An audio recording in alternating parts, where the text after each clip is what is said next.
Hey YouTube, what's up? It is Johnny Glock here, and this is the first video I put out in a while just because, you know, down here we had that storm Irma, and kind of had to flee for a little while just to make sure the kids and family and everything was okay.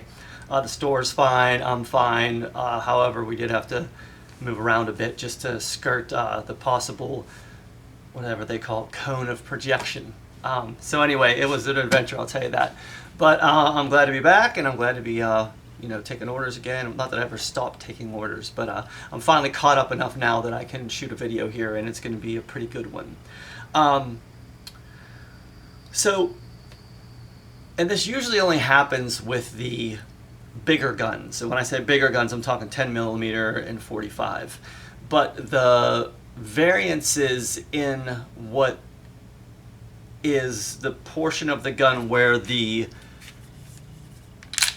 safety tab, right, it's still hard to see there, but you can, the safety trigger tab, it's right back there. This, man, I really need to start putting these things out before I start the video, but this area right here, and I'll get it into focus for you. And you can see, look right there, there's like a hair of space right behind there. That's basically really all you want or need.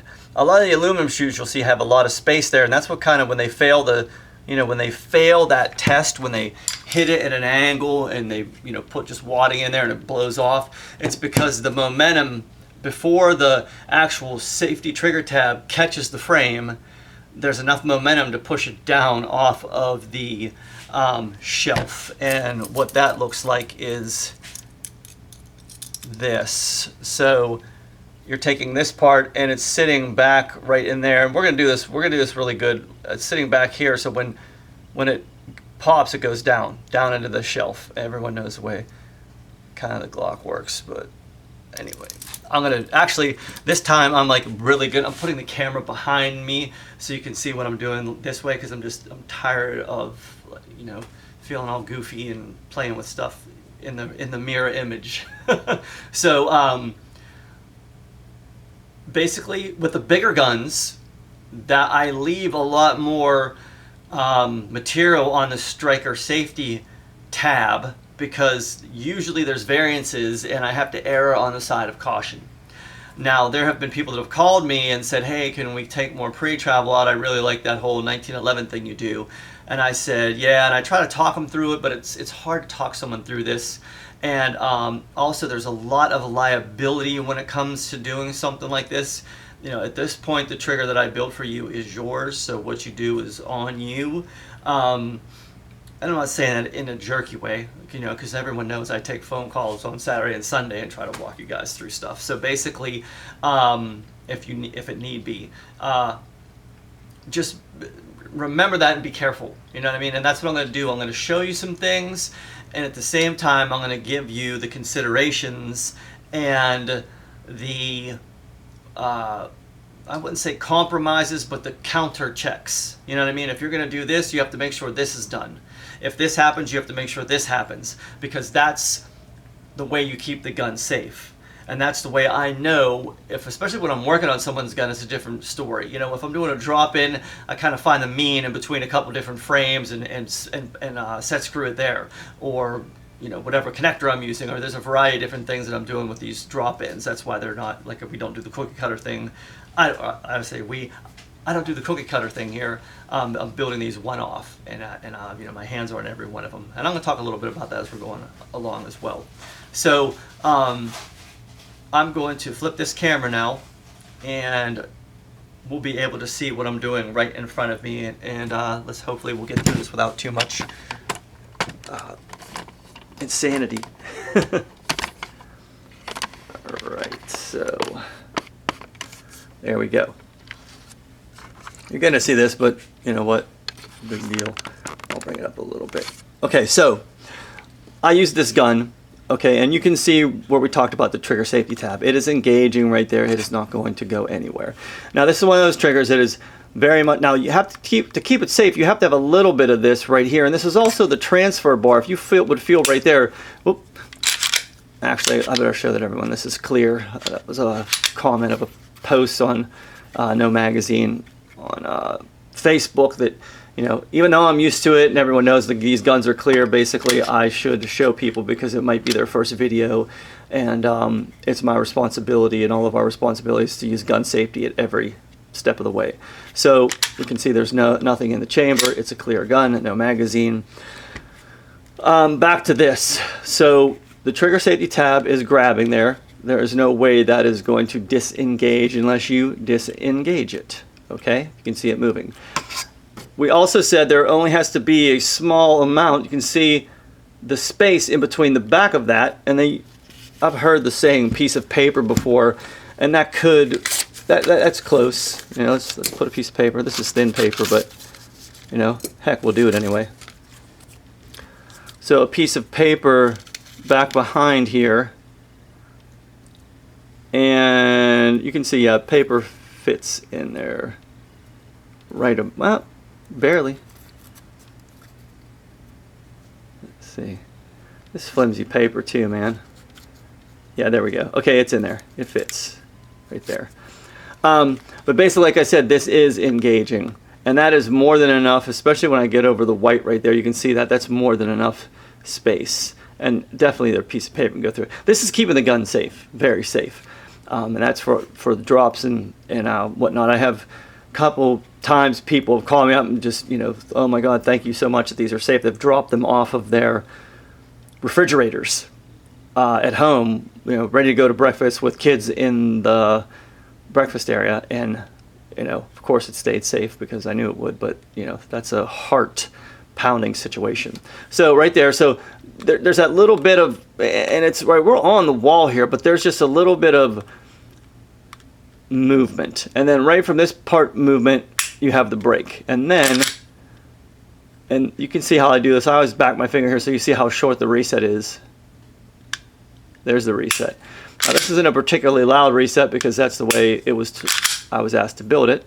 So, but you can see it is a very short reset, especially if you're looking at that pin right there. So break, reset. And once the first shot's broken, it is basically running like a 1911 because it is pressure. It is pressure that is setting this off. It is not a ton of movement. Like, pressure sets it off, and it has the feeling of pressure even though there is some travel. So what we're going to do is we're going to open up the gun. And what we're looking for here is, and this is why, okay, I always get on other people's sites and read what they have to say, and it's the coolest thing I saw was, like, Suarez said, you know, we are riding the shelf. They let you know that they are riding the shelf, which means is they are in this area right in here. Now, honestly, I've worked on a couple of Suarez's. They're not really riding it as much as they say they are, but nonetheless, it's sitting about right here. And if you do any trigger work, you know that that's going to hold, but that is contingent upon a bunch of different stuff. Okay, the system we just looked at, if you would look above a trigger, and I'm going to show you this, there's this line right here, which is the beginning of the trigger shelf. That is perpendicular to that, or parallel, shall I say, parallel. And then when you put the trigger in, not only is it sitting on the shelf on this side, but it will correspondingly be sitting on the shelf on this side. Drop, shelf, drop. Okay, so with this system, you'll actually be able to see this line on my gun. And so you can see, you know, and I'm doing this because I really know the counter measures and things like that you have to do to keep these safe. So with it even sitting right there, if you know what the heck you're doing, you can do it. But it all is contingent upon this, okay? This is not going to let you pass. This is not going to let you sit anywhere close to that because of the way it's designed. And even with the stock system, you know, you have a ton of room in between this and the frame because the striker spring is half a pound heavier than the trigger spring. So you have half a pound pushing it forward. That's why there is all that forward movement in the Glock. So there's movement even before the trigger housing hits. And you'll see that too on a lot of the aluminum shoes where there's, like I said before, space in between the frame and this.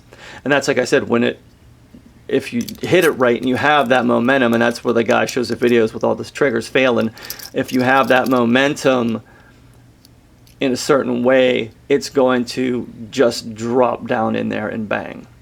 Okay, so I'll show you this one. Trigger safety is, like I said, it is engaged, and there's that line. We are right on that line, but if I push down, it's not going anywhere. It is in a tug of war with the, it's in a tug of war with that safety that's right there, and that is not going to move. So you can see the trigger tab is butted all the way against. If I pull up a little bit, there it goes right there. Let me get another sheet of white. Okay, so there it goes right there. But if I let go of it and then flip it here, and you can see I am still completely captured. This is not going to drop and go off. And there's some other things to consider with this as well. And as you can see, this is, you know, this is the only movement we have in this system. You can see the line right there. You can see the line right there. That is the shelf. So this is the only movement we have in this system, but it clips right on there. And I do some stuff to the bar to ensure it's 90 and it's going to hold. But that's all the more movement in this system. That's why when it's put on here,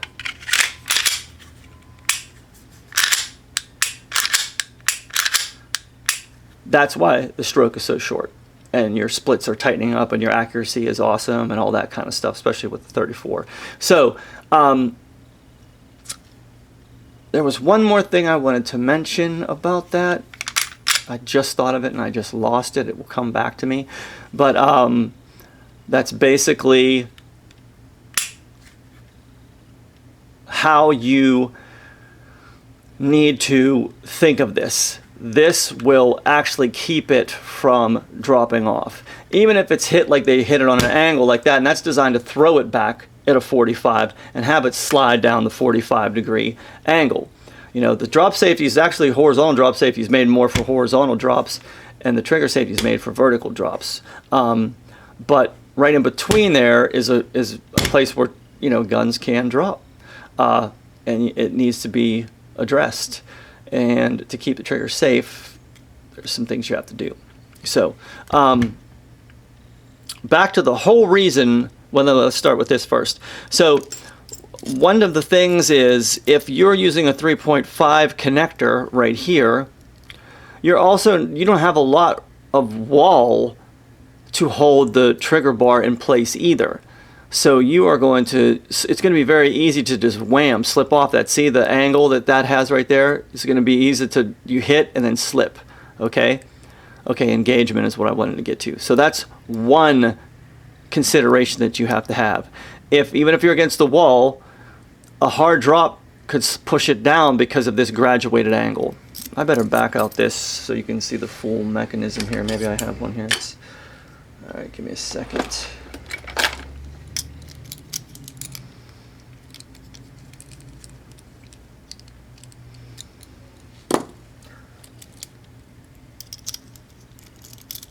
All right, so as you can see from here, there we go.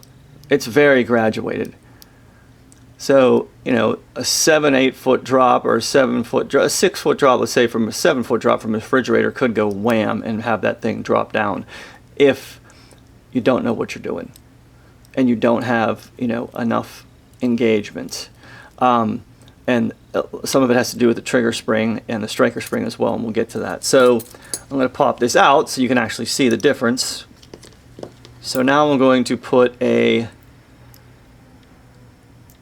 here's a dot connector. I'm going to grab a standard connector as well. So now you can see with the dot connector, you have more, it's not as, you know, soft going back like that. It's hitting this right here, and it's going to really want to use that almost as a stop with a radius.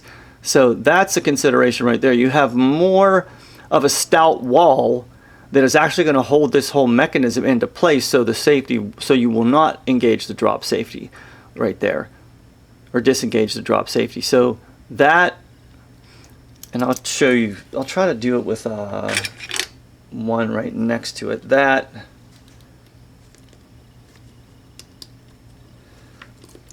I'll put within here. Back this off. It's real time, folks, real time. And let me grab another bar out of here. Okay, so let's just get a visual on this, and let me move this crap out of the way. Let's get a visual. So this is the 3.5 connector. So as you can see, it's coming back and it's hitting this, and it's going to hit it like that before it drives it down. It's going to hit it like that before it drives down. Now, here's the lone wolf connector, and as you can see, it's a totally different. I'm not really even getting much of a wall there. It's really just drop, drop. Now, if we pop this out and put a standard connector in here, and see, this is the difference of, like, you know, building tactical triggers. You know, like, you have to know these aspects of it. If you're gonna push thresholds, man, you better know what the hell you're doing, even in your own gun. And I'll take calls anytime. So even with this, you have even more. You have even more of a. Wait a minute. Let me double check this to make sure it's a.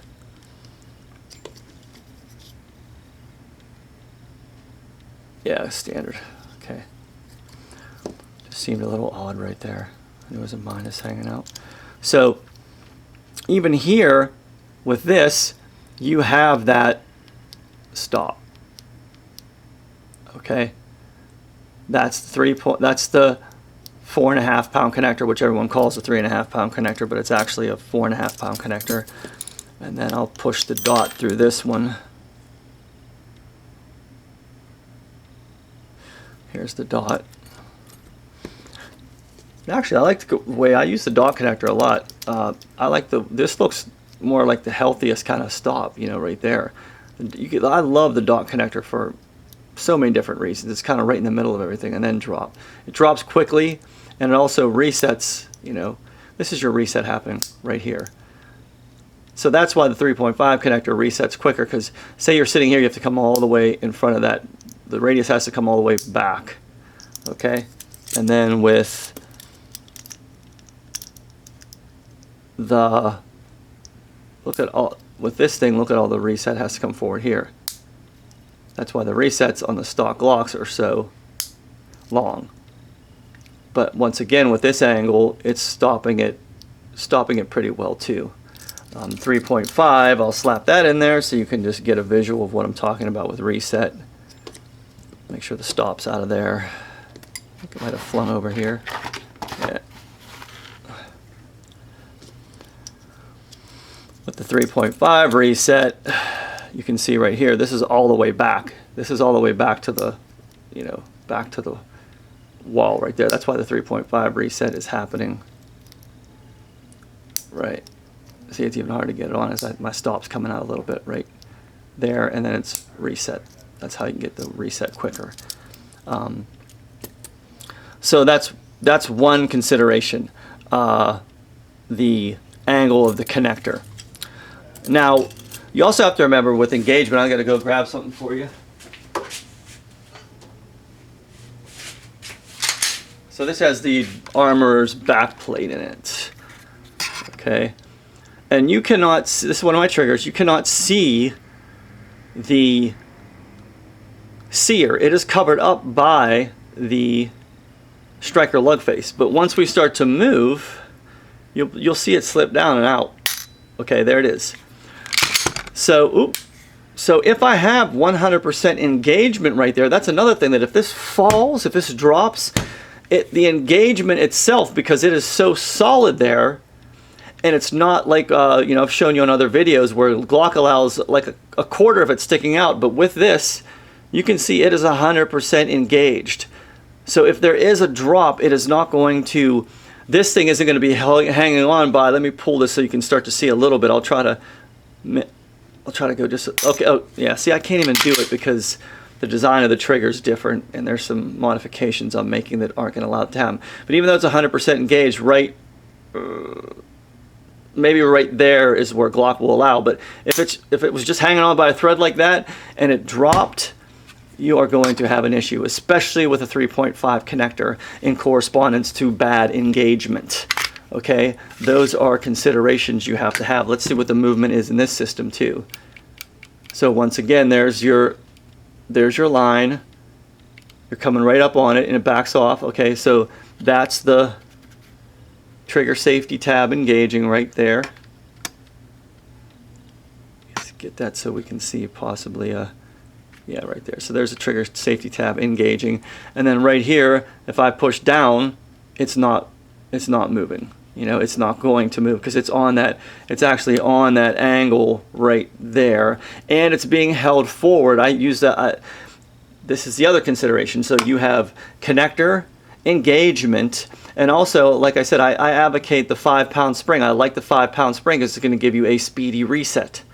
So basically, with the speedy reset, if you match the striker spring up 4.5 to 5, you're going to have a lot of tension in between this part and this part. It's going to be a good counter tension.